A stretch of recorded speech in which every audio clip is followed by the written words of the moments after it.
police, are they doing enough to keep the public safe on London public transport? Because one of our viewers, Lawrence, doesn't think so. He says this: in Sadiq Khan's London, sexual assaults, murders, knife crime and so on are all spiralling out of control. That's what Lawrence has got in touch to tell us. Yeah, well, public transport in London is currently plastered with posters about the need to tackle sexual harassment and violent, aggressive behaviour. But posters don't necessarily translate into action. One campaigner says that women aren't being properly protected on public transport in London and is calling for more meaningful action. Yes, indeed. Well, joining us is Zan Moon, women's rights campaigner and founder of Screen Grab Them, which is aiming to tackle and expose harassment. Thank you so much for joining us. Before we speak to you, can we just put up that poster we mentioned there for our TV viewers, the staring poster, which has been appearing on London transport? Can we put that up? Because I do want to speak about that poster. It basically says intrusive staring is sexual harassment. They've obviously invested resources into plastering these posters on public transport and on tubes and things. There it is for people listening to us on radio. It's a big poster. I believe this one's by National Rail, and it says intrusive staring of a sexual nature is sexual harassment and is not tolerated, and gives a British Transport Police number. Now, I find it very bizarre that I'd be expected to pick up the phone and call the police because somebody's staring at me and expect that they'll actually do anything. And how do you prove it? Yeah, how do you prove it? You know, you phone the police, say, oh, someone's looking at me funny, yeah, and then that person's taken down to the nick. Yeah, do you think Zan, do you think those kinds of initiatives are actually quite futile when there are actually much bigger issues at play? Morning, both. Yes, I think a piece of paper is futile in terms of the fact that women are being murdered, 125 more women since the death of Sarah Everard last year. So I think, quite frankly, plastering posters up around the tube as a means to tackle this issue is insulting. And I also think it's impractical, given it gives a number to text, and the tube and the underground is the one place in London with zero service. So I honestly think these attempts to help this issue is absolutely absurd. What do you think needs to be done? Because, you know, I'm with you 100%. As a woman living in London, you make choices all the time about your safety. Men just go about the place, oh, I'm going to walk home, You know you can't do that. You know you can't do that as a woman. When I walk down the main road near my house, I get all sorts of comments and, you know, oi, oi, and smile, love, and all of that. And that's just the sort of, you know, that's the thin end, isn't it? It does, as you said, women being murdered. What can we do? What should be taking place to keep us safe?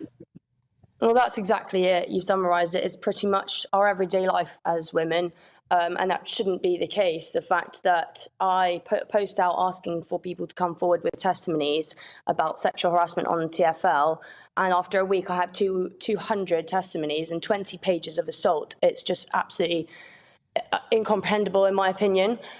We need systemic change. So we need public sexual harassment to be made an offence, but there are things that the mayor can do that are practical and tangible, like put more police officers, female police officers, on tube carriages, fix the CCTV. Did you know that the CCTV on tube carriages lasts 72 hours and then it deletes? So if any victim wants to come forward, she has 3 days before it deletes and you have zero evidence. These are really simple fixes that the mayor can get a handle on right now. You know, harassment buttons on tubes and buses. That is very, very simple. Again, it can link to a police officer nearby who can come and intervene. Tangible changes is what we need, and right now we're seeing nothing. Khan, the Mayor of London, has responded. His team have responded, and they say the Mayor is working with TFL and the police to take a zero-tolerance approach to all forms of sexual harassment across the network and stamp it out. They also say that tackling violence against women and girls remains an absolute priority. Do you accept that? Do you accept that that is a priority for Mr. Khan and his team in the Mayor of London's office? Let me put it this way. In the last year, we've watched women be murdered by police officers.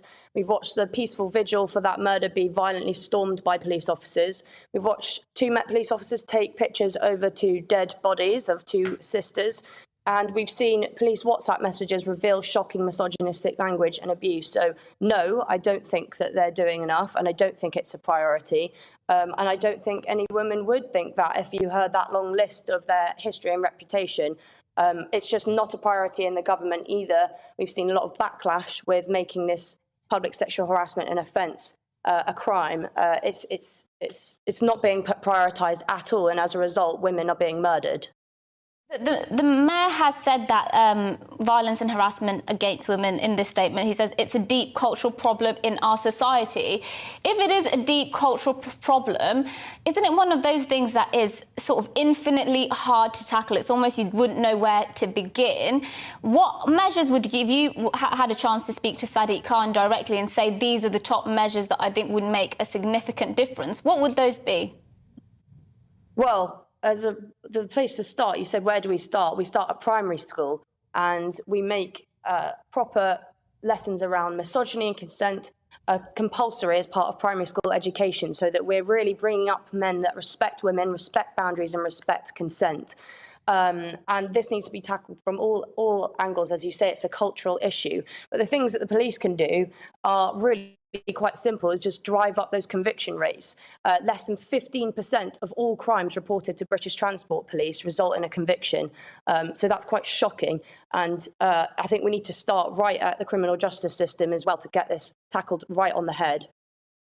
You know, I'm going to say something that might ruffle a few feathers, and quite frankly, I don't care. Sadiq Khan talking about this being a cultural issue. I'll tell you what, when I get wolf whistled and low-level harassment when I'm walking down the street, this doesn't tend to be people who I think are British-born. This tends to be people who I think come from other cultures where perhaps their treatment of women isn't up to the same standards as ours. And I also think that men should be encouraged to intervene. If you're sitting on the bus and you see guys harassing, hassling a woman, stand up and tell them to stop, because now there's become this culture of just videoing But I would push back against that quite severely. I don't think we should assume that it's only one group or one culture of men. This is a wide-scale issue, I think.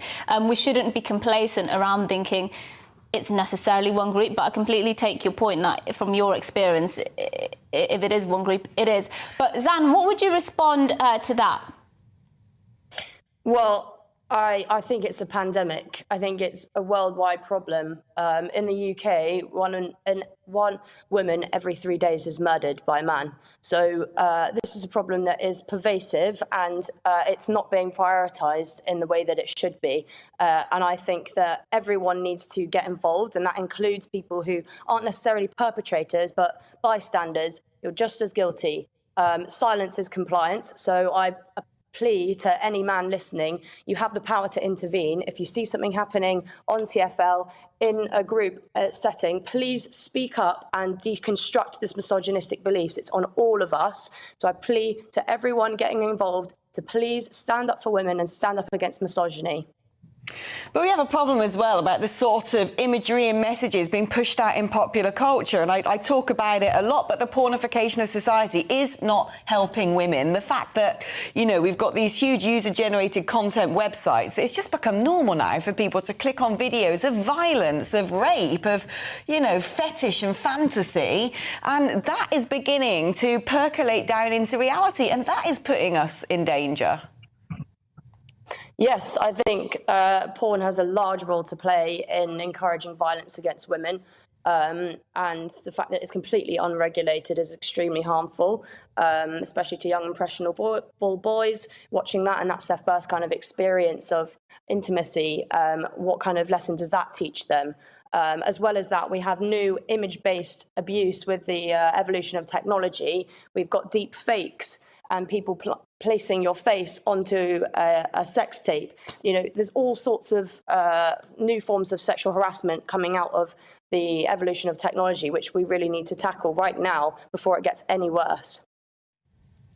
Zan, it's been amazing having you on the show today. Keep fighting the good fight. We need women like you to really stand up, and we need their voices to be heard. So it's been a real privilege having you on today's show. Yes, thank you. And so Zan runs Screen Grab Them.